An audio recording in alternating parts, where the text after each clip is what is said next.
मित्रांनो, राज्य सरकारतर्फे शेतकऱ्यांसाठी पीक विम्यासंदर्भात आश्वासनांचा पाऊस पाडला जातोय। त्यातच मित्रांनो परत एकदा एका आश्वासनांच्या पावसाची भर पडलेली आहे। 2023 पासूनच्या पीक विम्यासंदर्भात महत्त्वाची अपडेट समोर आलेली आहे। आता हे आश्वासन आहे की हे खरंच शेतकऱ्यांच्या खात्यावर किती % वितरित होईल, कधीपर्यंत होईल त्याची डेट फिक्स नाही, परंतु आश्वासन दिलं मात्र एवढं नक्की आहे। तर पीक विम्यासंदर्भात महत्त्वाचा निर्णय म्हणजे 2023 पासून ज्या शेतकऱ्यांना पीक विमा वाटप झाला होता परंतु 1000 रुपयाच्या कमी वाटप झाला होता, त्या शेतकऱ्यांसाठी आता दिलासादायक बातमी आहे की ज्या शेतकऱ्यांना बाबा 1000च्या पेक्षा कमी रुपये रकमा वितरित झाल्या होत्या त्या शेतकऱ्यांना परत एकदा नव्याने रकमा त्यांच्या खात्यावर वितरित करण्याचा राज्य शासनाचा निर्णय आहे। तर त्याविषयीची सविस्तर माहिती आपण आजच्या व्हिडिओमध्ये क्लिअर करण्याचा प्रयत्न करणार आहोत। तत्पूर्वी जर चॅनलवर नवीन असाल तर चॅनलला सबस्क्राईब करा आणि जे समोरील बेल आयकॉन बटन आहे ते दाबायला विसरू नका। तर नमस्कार मित्रांनो, मी राज सुरेतर, स्वागत आहे कृषीमॅन यूट्यूब चॅनलमध्ये। मित्रांनो, एकंदरीत बघायचं झालं तर 2023 पासून मग खरीप असो की रब्बी असो, कोणताही पीक विमा असो की फळ पीक विमा असो, त्याच्यामध्ये ज्या शेतकऱ्यांना 1000 रुपयाच्या पेक्षा कमी रकमा ह्या त्यावेळेस शेतकऱ्यांच्या खात्यावर वितरित झाली। आता 2024च्या पीक विम्यासंदर्भात काही नाही, कारण 2024चा पीक विमा अद्याप वाटपच झाला नाही, त्या संदर्भात अजून दुसरी अपडेट नाही। परंतु 2023 ते 24 या दरम्यान रब्बी असो की खरीप असो, जे पीक विमा वाटप झाला होता त्याच्यामध्ये काही शेतकऱ्यांना 400, 500, 250, 200, 100 या प्रकारच्या रकमा वितरित झालेल्या होत्या। तुम्ही सुद्धा त्या शेतकऱ्यांमधून असाल तर तुम्हाला देखील माहिती असेल की बाबा रकमा ह्या किती कमी झालेल्या होत्या। तर याच्यामध्ये मित्रांनो बघायचं झालं तर राज्य सरकारने 10 कोटी रुपये हे पीक विमा कंपन्यांना वितरित केले आहेत। कशासाठी?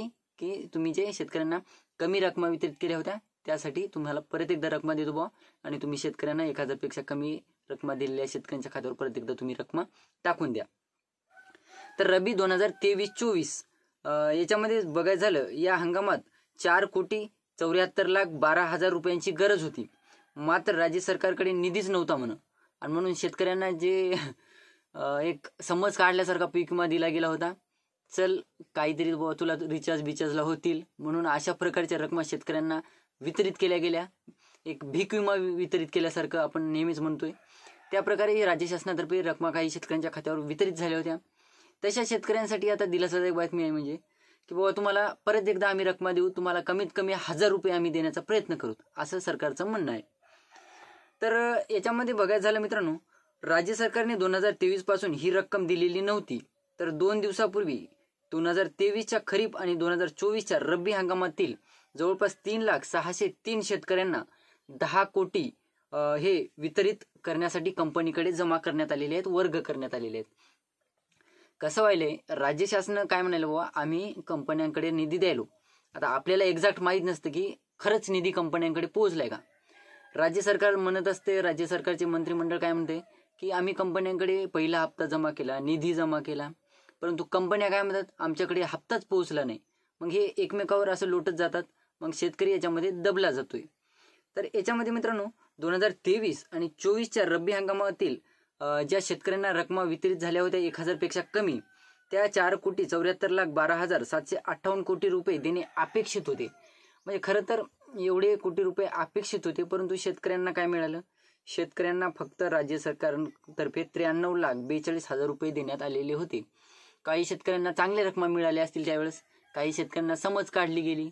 तर त्यातच मित्रांनो आता त्यांचं म्हणणं असं आहे की आम्ही आता ज्या शेतकऱ्यांना 1000 पेक्षा, आता सुद्धा लातूर झालं, यवतमाळ झालं, या जिल्ह्यामध्ये काय झाले, काही शेतकऱ्यांना तूर पिकाचं पीक विमा किती मिळाले, काही शेतकऱ्यांना 250 रुपये मिळाले, काही शेतकऱ्यांना 500 रुपये मिळाले, काही शेतकऱ्यांना 600-700 रुपये।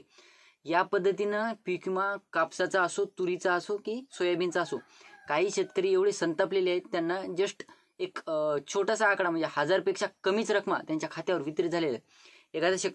काही शेतकरी कमेंट करत बाबा आमचं 2 हेक्टर क्षेत्र होतं, आम्हाला फक्त 4000 रुपये आले। काही शेतकरी म्हणत बाबा आमचं 1 एकर तूर होतं, तूर पीक होतं, तर आम्हाला जस्ट 250 रुपये आलेत। अशा प्रकारच्या कमेंट होत्या मित्रांनो मागच्या व्हिडिओमध्ये आपल्या। तर त्या पद्धतीच्या जर शेतकऱ्यांच्या खात्यावर रकमा वितरित झाल्या होत्या, त्याच शेतकऱ्यांसाठी आता हा 10 कोटीचा निधी मंजूर करण्यात आलेला आहे।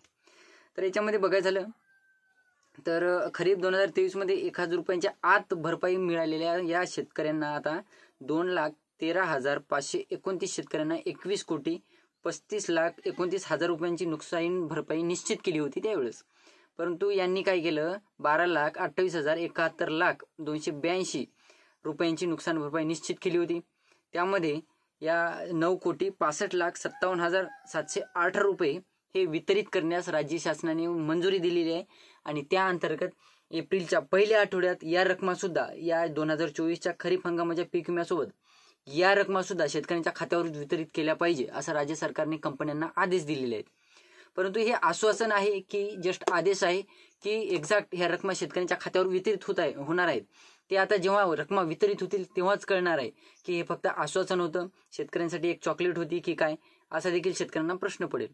तर ही होती छोटीशी माहिती मित्रांनो पीक विम्यासंदर्भात। व्हिडिओ आवडला असेल तर चॅनलला लाईक करा, जास्तीत जास्त शेतकऱ्यांपर्यंत पोहोचवण्याचा प्रयत्न करा आणि जास्तीत जास्त शेतकऱ्यांना या टॉपिकबद्दल माहिती देण्याचा प्रयत्न करा। धन्यवाद।